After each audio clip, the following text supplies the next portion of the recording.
Greetings to you from Vesterheim Norwegian American Museum in Decorah, Iowa.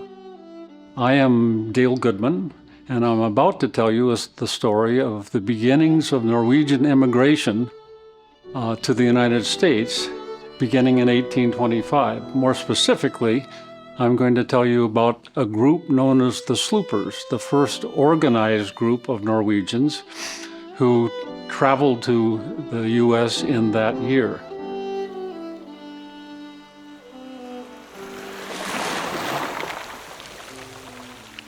So here we are in the Atlantic Ocean again in the Madeira Islands.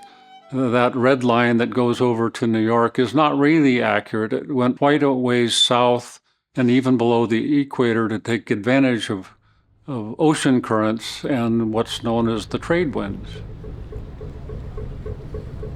And they arrived in New York Harbor on October 9th, 1825. They were quite a seafaring community, and they found it rather remarkable that these people have made it. And again, no deaths, and everyone was happy and in good shape. But 3 days after their arrival, the U.S. Customs seized the ship and put the captain in jail because, according to U.S. navigation laws, they were seriously overloaded.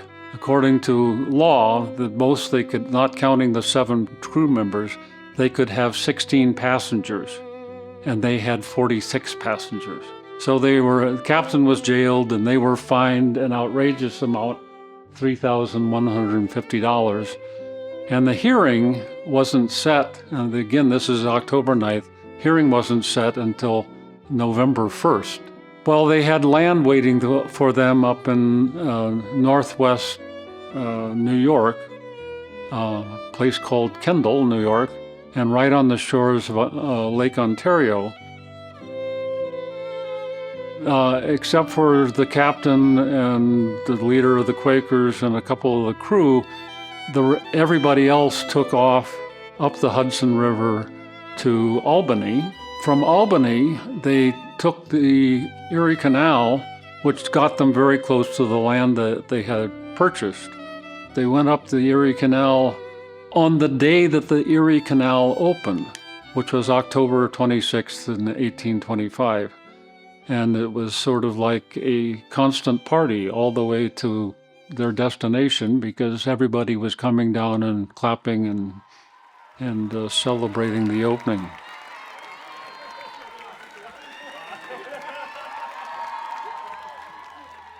So they got from Albany, New York to Kendall, New York, and to their land, and they began logging. And Cling Pearson, when he had gone back and bought the land, actually he built a home for his sister was on the Restauration. Cling Pearson was not. He was in the U.S., he was on the land, he built a home for his sister, which was the only structure on the land at the time the Sloopers arrived. And they didn't really have enough time to do much more. And so they went from a crowded boat to a crowded house to survive the winter. They were very well taken care of by the Quakers in New York, and without them, it's really doubtful they would have made it, really. Meanwhile, back in New York, there's 3 people who are still there. The captain of the ship, Helland, and the leader of the Quakers, Jailane, and then Stina, who was the majority owner of the Restauration. And they had to stay in New York until the court proceedings were over. Fortunately, on November 15th, John Quincy Adams granted a pardon, and so the Captain Helland was released, and the sloop was returned to the party of 3 now. Cling Pearson had recommended that they bring some Swedish iron, which was of great value in the U.S., only they had 3 1/4 tons of it, but it only sold for $50. So Helland and some of the crew remained in New York, and Stina, the majority owner of the Restauration, and Jailane, left to join the rest of the Sloopers, and they, like the rest of them, went up the Hudson River to Albany, but now the Erie Canal is frozen.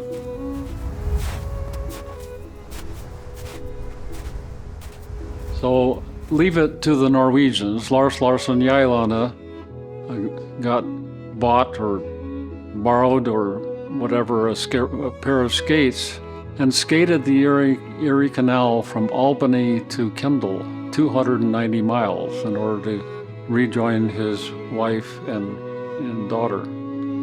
They went from poor to poorer. The Sloopers had expected to sell the Restoration for $4,000, and they got $400, so all of the investors lost money. Worse than that, they had no money to begin their new lives in the U.S.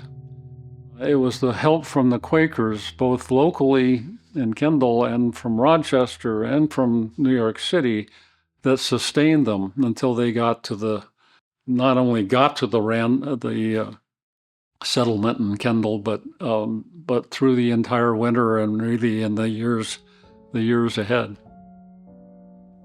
So the Kendall settlement was the destination.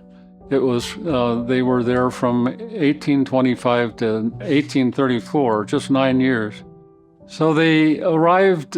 All of them who were going to be in the Kendall settlement had arrived by November, but the land was heavily forested and hard to clear. They had to borrow money in order to survive, and they couldn't get ahead enough even to pay interest on those loans. Restauration, who was captured in 1807 and spent 7 years on a prison ship, then spent 2 years in England and was the leader of the Quakers, was also an accomplished ship's carpenter. And he moved to Rochester, to New York, and built a home there, which became a way station for the thousands and thousands of Norwegian immigrants who came down the St. Lawrence Seaway. So at this point, November of 1825, the Sloopers had split up somewhat. Restauration had moved to Rochester and built a home. There were the captain and some of the crew stayed in New York, and the rest of them were in the Kendall settlement. Given the difficulty of living in the Kendall settlement, Kling Pearson went scouting again and found land that he liked, and in the Fox River Valley, which is south and west of Chicago. But it was fertile land, and it didn't take much to clear it. And so virtually all of the remaining Sloopers in the Kendall settlement moved to Fox River Valley. And so the Kendall settlement is known as the first Norwegian settlement in the United States, but the Fox River Valley is known as the first permanent Norwegian settlement in the United States. We go there every October 9th, or near October 9th, and most of the people, or many of the people there in the Fox River Valley are still descendants of the Sloopers. And that's more or less where the story ends, but of course it doesn't end.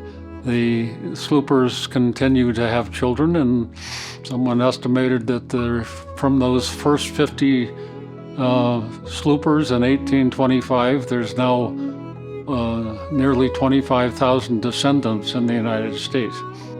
My family went west and south and north to Texas, to Minneapolis, and that youngest daughter, quite a businesswoman, and ended up in Napa Valley, California, where she bought 3,500 acres of Napa Valley wine country land. There's, again, the story does not end, but just to go back to the beginning, I'd like to share a quote which is actually from Kling Pearson, back to what it means to be an immigrant. And Kling Pearson said, "It's not easy to leave behind your people and your native land. This is where the very roots of your hearts are planted, in this old earth of your homeland, and it's painful to pull them out."